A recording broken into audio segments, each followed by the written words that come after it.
Ako po si Muammar Yusuf Sultan, 41 years old.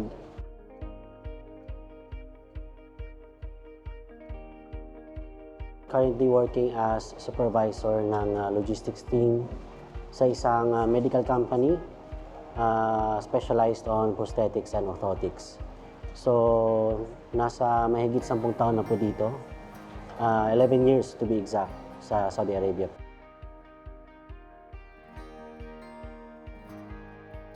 Nandun yung pangungulila sa pamilya natin sa Pilipinas. Nandun yung mga namimiss mo yung mga daily activities mo with your friends, with your relatives, sa mga kapatid. So of course, yung mga major occasion na wala ka doon.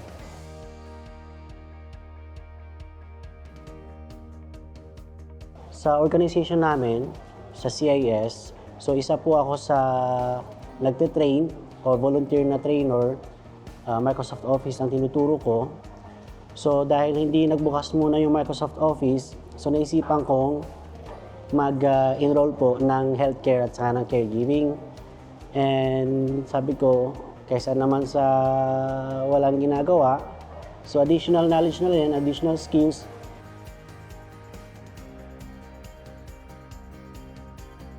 Kumbaga aside sa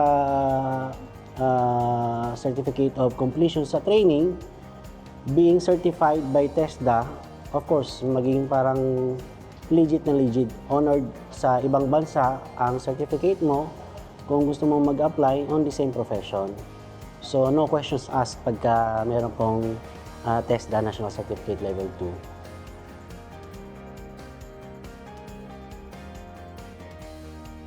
Napakahalaga po niyan, laking pasasalamat po nila dahil meron pong ganitong serbisyo na dito mo talaga dinadala sa Saudi Arabia. So of course, very grateful po kami, including me of course, sa ganito pong klaseng serbisyo ng ating gobyerno.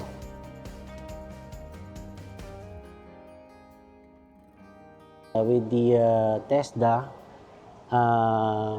napakalaking bagay po, especially yung mga Laddi-Res program na pag nag-aral ka ng short courses, pwede mo siyang i-pursue into bachelor course.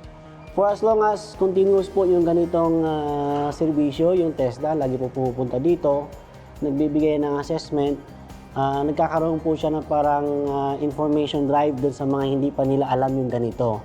Nag-training ka, dumating ang TESDA, nagpa-assess ka, you got certified, so naka-receive ka ng competency certificate.